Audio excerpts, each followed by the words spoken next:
Well, guys, welcome back to another SmackDown review. As you can tell, I'm very dejected, very sick, and very depressed.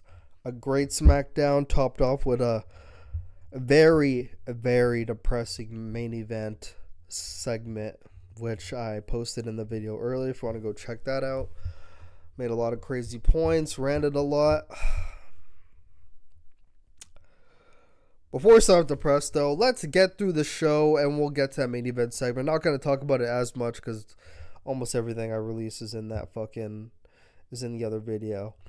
But the show opens up a sold out Birmingham, Alabama, February 2, 2024. The Bloodline arrives to the arena. Then we have a Royal Rumble video package. The show opens up on the inside with Logan Paul. My bad. I'm tweaking, bro. This Cody stuff got me so sad, bro. So sad. Logan Paul comes out, brags, boasts, says he doesn't want to be in Birmingham, Alabama, boasts about being the champion, all that stuff that he does as a typical heel. Calls out Kevin, says he's a pissed off donut. He boasts. And then Kevin Owens comes out, talks about wanting another match, and the ref should be proud of himself. He'll do anything he can to win, but the ref caught him red-handed, so good for him. And then he says he wants another shot at that title. Logan tells him he doesn't deserve it. Logan tells him to step back. He smells horrible. Kevin says he bathed in Prime before the show. And then Logan replied, "It must not have been cherry freeze. That flavor is delicious." I kind of laughed. So then Logan says, "You shouldn't be focused on me. You should be focused on your match with Austin Theory tonight." And then we hear A-Town down. And Austin Theory comes out with Grayson Waller. He has another match with Kevin Owens on SmackDown again. They face each other again. It's a solid match. Nothing special. They face each other so many times. The match ends off with the referee being distracted by Grayson Waller. Logan Paul throws in brass knucks. Kevin Owens snatches the brass knucks out of Austin Theory's hands. And then the referee goes over to Logan Paul's side because Logan Paul's like, hey, he has something. So then the referee's distracted. Kevin Owens hits Grayson Waller off the ropes with the brass knucks, then hits Austin Theory with the brass knucks, hides it in his knee pad, and pins Austin Theory for the win. Smart babyface. And then he goes outside to go chase Logan. And then Logan's standing in like the crowd. And then Kevin Owens goes to chase him more. Logan Paul fucking books it. Books it out like the nearest exit. Then we have Rhea Ripley showing up earlier in the day. And then we have a Naomi Royal Rumble video package. And then we see her backstage leaving Nick Aldis's office with a contract in hand. Michin, Shotzi, and Bianca all there.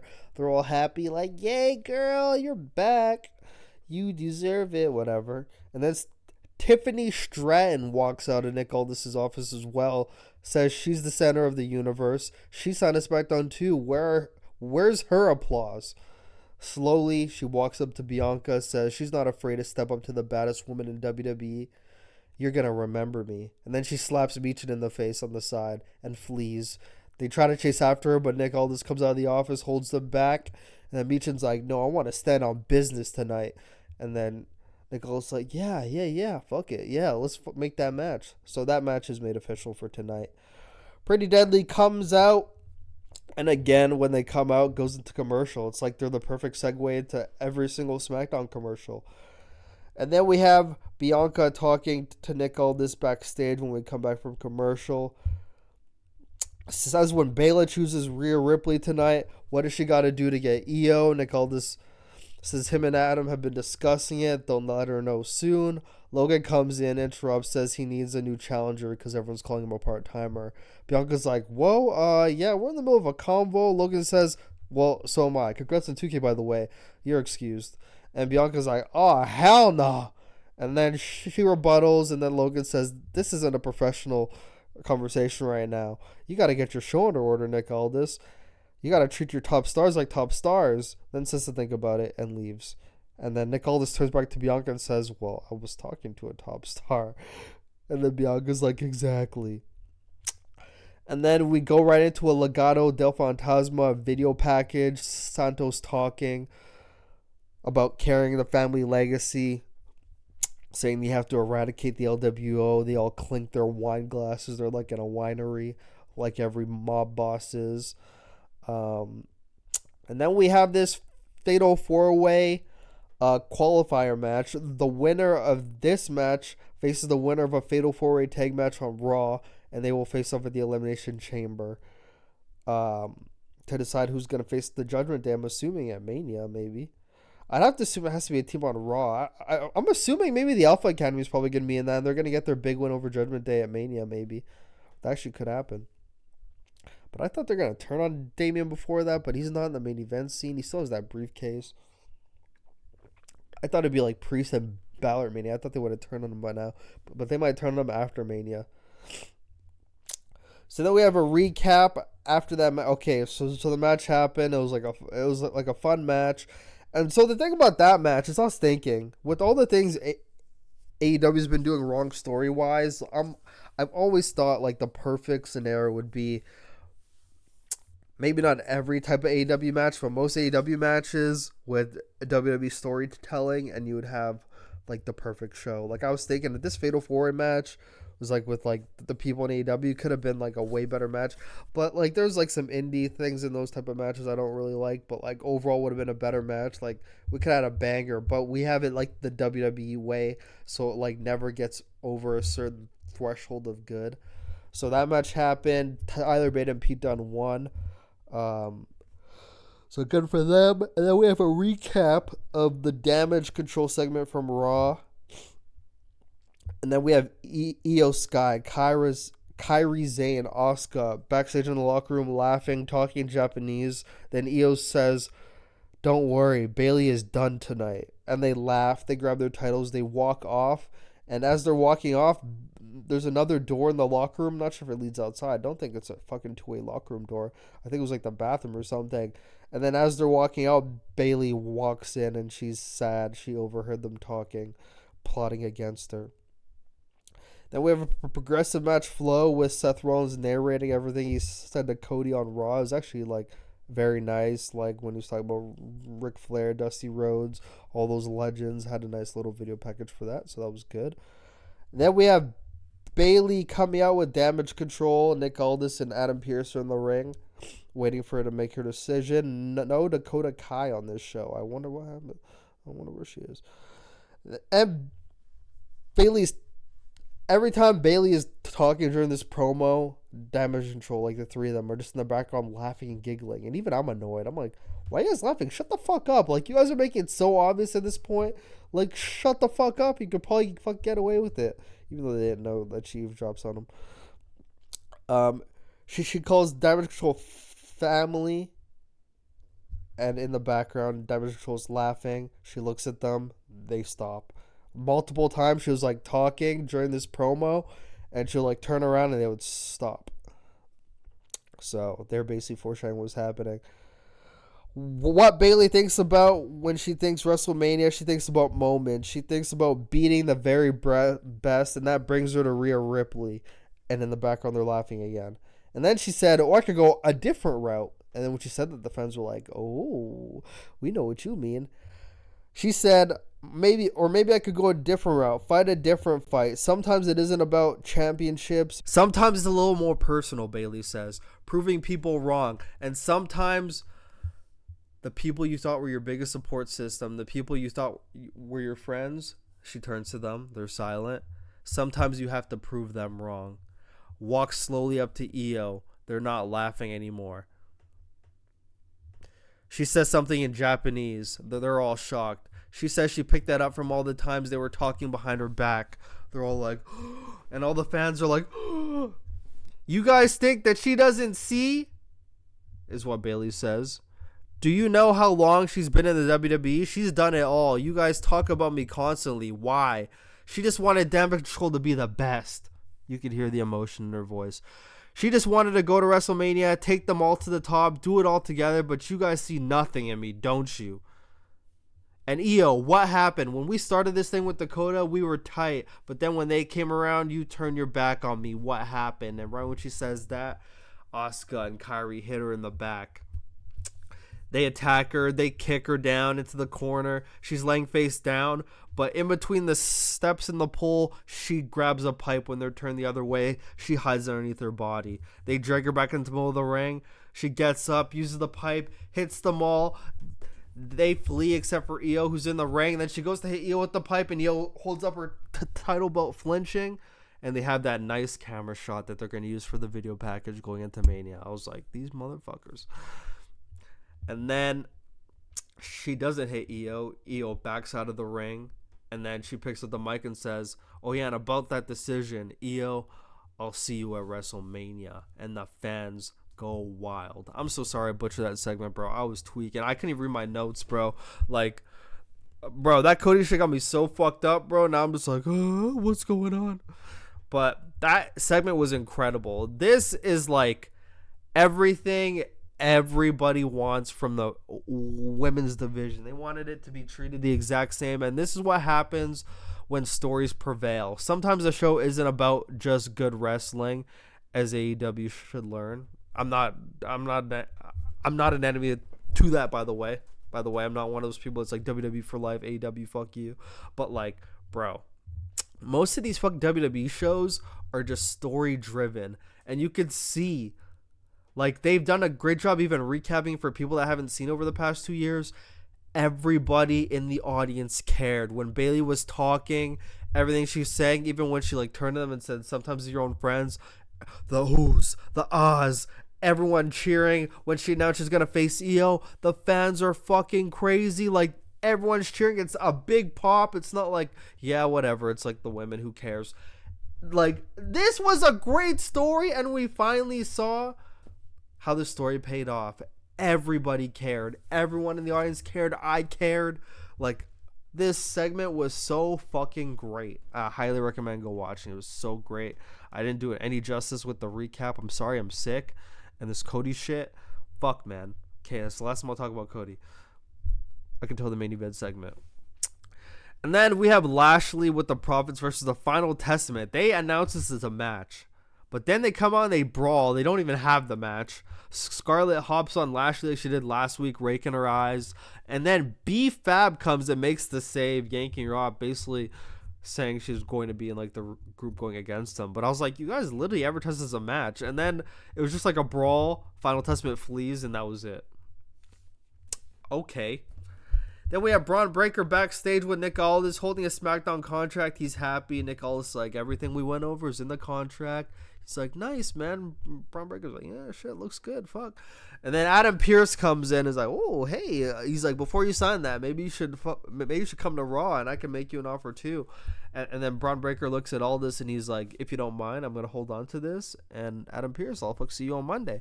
So Braun Breaker's going to make his decision. Most likely, I would assume he's going to SmackDown, but, you know, they like to tease shit. And then Braun Breaker walks off, and then Nick Aldis like, brother, what the fuck are you doing? I'm like, what the fuck are you planning? Adam's like, I don't know what I'm planning. And then Jade walks in. They're both like, oh, shit. She walks in looking like money. And then Jade's like, so you want to have a talk? Is this a good time? Nick Aldis like, it is a perfect time. Adam, get the fuck out of here. And then Adam leaves, and they talk. And then, like, the audience are, like, showing crowd signs. And I see a Io Sky with like a fucking garbage can sign, and I see a whoop that trick sign. I thought that was funny.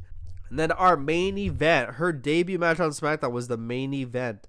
Tiffany Stratton comes out. It is now officially Tiffy time. She came out though, and I could see she looked pretty fucking nervous. Like, her first time in front of this many people, I'm assuming. I could tell, like, even in her face when she just walked out, she like nervous. She's probably like, fuck, just, you know, just try to look cool. I could like see the fucking wheels turning in her head as she was walking down. And then, yeah, and then that went into commercial, and then they came back and had the match. And it was actually a good, solid match. I felt like Tiffany in the beginning was like slow, you know, she, like all the nerves, like, and everything. She was trying to like Like, make sure she's doing a good job. But then as the match went on, she got better, and it was great.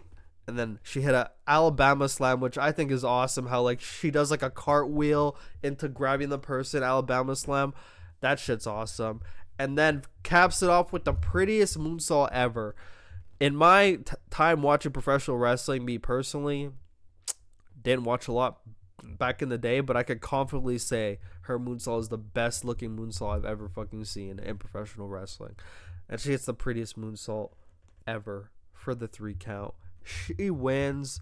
She's happy, warmed up. After she gets some more reps, bro. After she gets more comfortable, because I could tell, like, she was looking pretty nervous on her first time. Almost looked like she didn't know how to, like, pose sometimes, whatever. But after she gets that confidence, bro, she's going to be a fucking force. And then they got Jade Cargill, too. I'm like, bro, they got some female stars for, like, the next, like, long-ass time. And then we got Cody Rhodes walking backstage with this half-ass smile, like, really looking depressed. Couldn't even fake it. It's almost like everyone in the audience knew that The Rock was there. Like, there must have been rumors going into it. I was, like, not around. I was at a hockey game last night, so I was not even around to, like, go through that. But I think everyone knew. And, like, it showed Cody Rhodes walking backstage, coming out for his segment next, and I could tell from the pain in his eyes. Even if I did not ruin the whole spoiler thing for myself, bro, I could just tell he looked like, fuck, man, I gotta go out here and do this shit. Like, couldn't even fake a smile. Usually whenever they show him backstage, smiling about to make his way to the ring, like, he's fucking vibing. But, bro, this time it was just the most fakest half-ass smile. Anyways, we come back. Roman Reigns comes out with his 6-minute entrance with the bloodline, walks around the ring, said he heard some things on Raw that he cannot let slide. His low bro Seth Rollins said he got the title, has the title in WWE, but didn't he beat everyone that competed for that title? Shouldn't we just call that the loser bracket title? Then he says Seth Rollins calls himself the guy. But you can't be running around here for 2+ years in your wife's clothes saying you're the guy. And then he says Seth Rollins claims to be the workhorse, but broke his back 3 months into trying to carry that show. And then he says, you're trying to attack my schedule? Come on, it's simple. I work less than you, yes. Actually, I work 10 times less than you, but I still make 10 times more than you. And then he says, Cody, you can either be the very best number 2 or you can take a crack at number 1 again. And Cody Rhodes comes out. He's making his entrance. And there's a commercial! Okay. I can only imagine during that commercial he was just like high-fiving people, fucking taking pictures, kissing babies. But, bro, I know you didn't have a fucking 4-minute walk out to that ring, bro. And then we come back. He's on, like, the top rope doing the whoa. So I was like, what the fuck? And they're all just fucking standing in the ring, just waiting there. And then, bro, I'm not even going to recap. I'm not recapping this fucking, I'm just not doing it, man. I'm so sad. I'm not doing it. I'm just not doing it. I'm not fucking doing it. All I'm going to say is he talks. And even the way he's talking, you could tell with the way he's finishing his sentences, the cadence he's going at, you could tell there's a big but. I think everyone knew. And even the guy in the center, that Trinidad and Tobago guy, I think, whatever fuck country flag that is, he's always like at like all the big shows, you see him fuck somewhere in the front row. He was there for front and center, and he literally had a sign right in the middle for the camera to see, saying, The Rock is here to acknowledge, like, the tribal chief. Like, that motherfucker already know. I already knew he was fucking telling people around him. I see him turning around, fucking talking to people. I'm like, man. And then Cody Rhodes saying, I want that title, but just not at WrestleMania.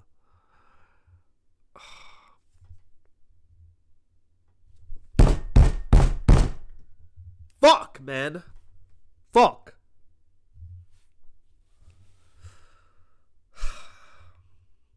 Saying he's fucking taking fucking counseling from different people, for friends, family, and he also took counsel from another guy. If You Smell plays, and the sold out Birmingham, Alabama crowd goes wild. And Rock comes down to the ring. He hops in the ring, has a stare down with Cody. I could see Cody looks heartbroken. Rock extends his hand for a handshake. Cody Rhodes shakes his hand. Looking like he's just trying so hard to be brave and just fucking look strong, but he's just demoralized inside.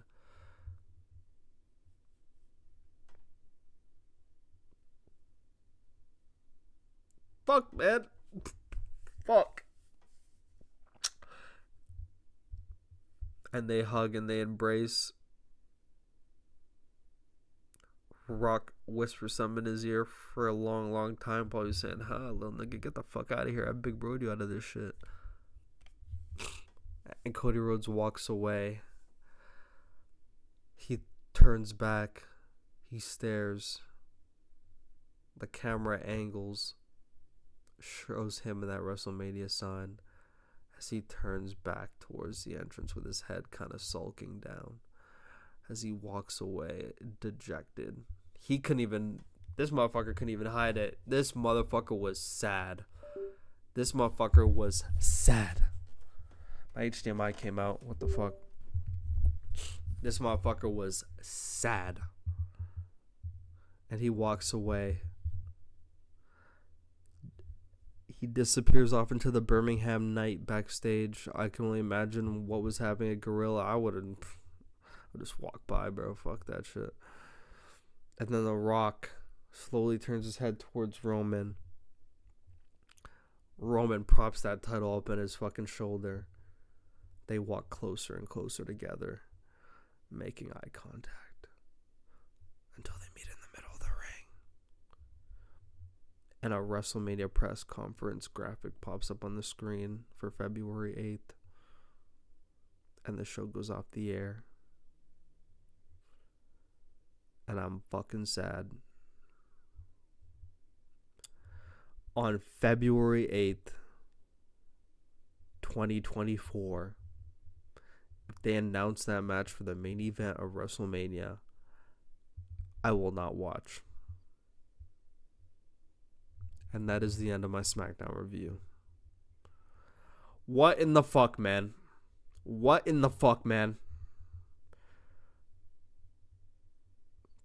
And even just that rumor. Like, I just want to, address this rumor, real quick.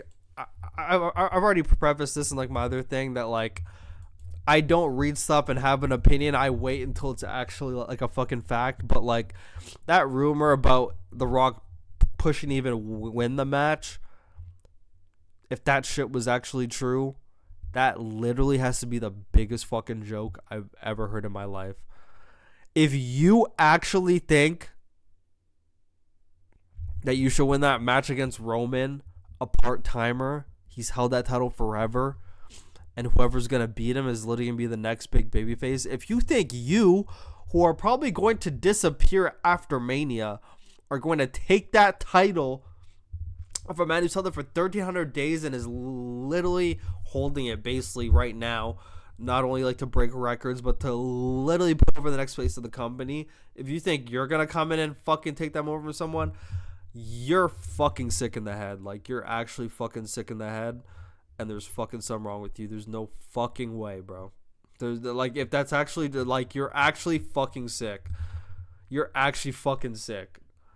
If you actually think that's a good idea, if that just, because I've been seeing this fucking video around all the time from when John Cena and The Rock were doing those promo segments, and John Cena basically said, "You're literally the most selfish fucking person in fucking all of fucking wrestling. You only care about yourself. It's literally for your ego."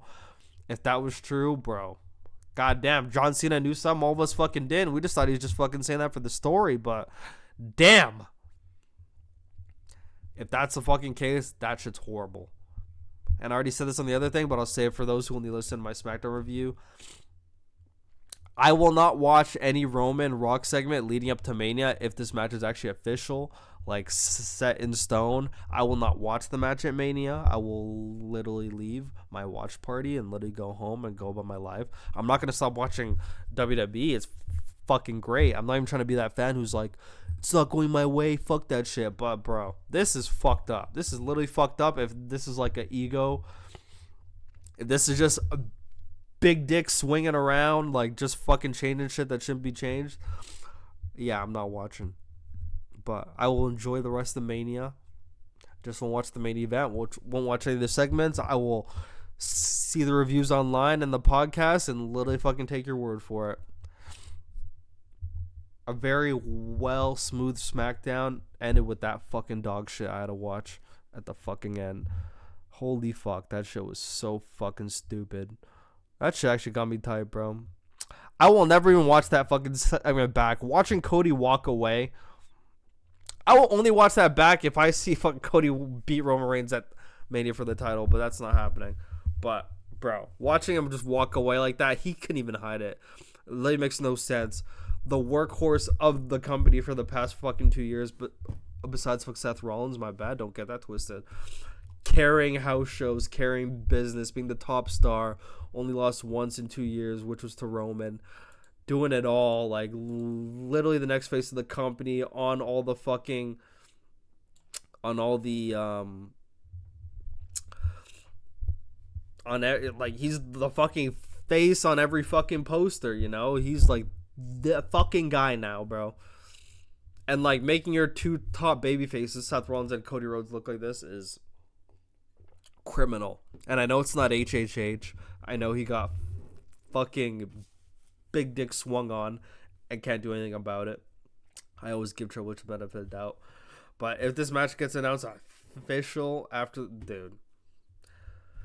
But yeah, it's a good SmackDown review. I'll be doing more reaction videos throughout the week on this. Yeah, it was a good SmackDown though. We'll see what happens next week. Hope LA Knight's back next week. Fuck.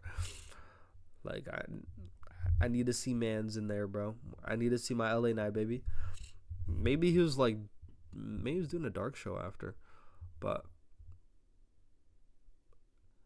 yeah, bro. But dude, if The Rock beats Roman, okay, hold on. I'll actually say this. Like, I don't want to be that guy, but like I'll actually fucking be that guy. Let's say this match fucking does happen with The Rock and Roman. If Rock beats Roman for that title, bro, I might be taking a break from WWE, because that will literally be the worst decision I've ever fucking seen. Like, that would be worse than anything fucking Vince has fucking done booking wise. I'm not talking about outside. I'm talking about booking wise in the WWE. That would be worse than anything Vince has done booking wise in WWE for like years and years and years. That will literally be the worst fucking decision I've ever seen in my life. But I'm rambling. That's been the SmackDown review, guys. This has been Eric. I'm sick. I'm going to get better for next week. Until next time, doodles.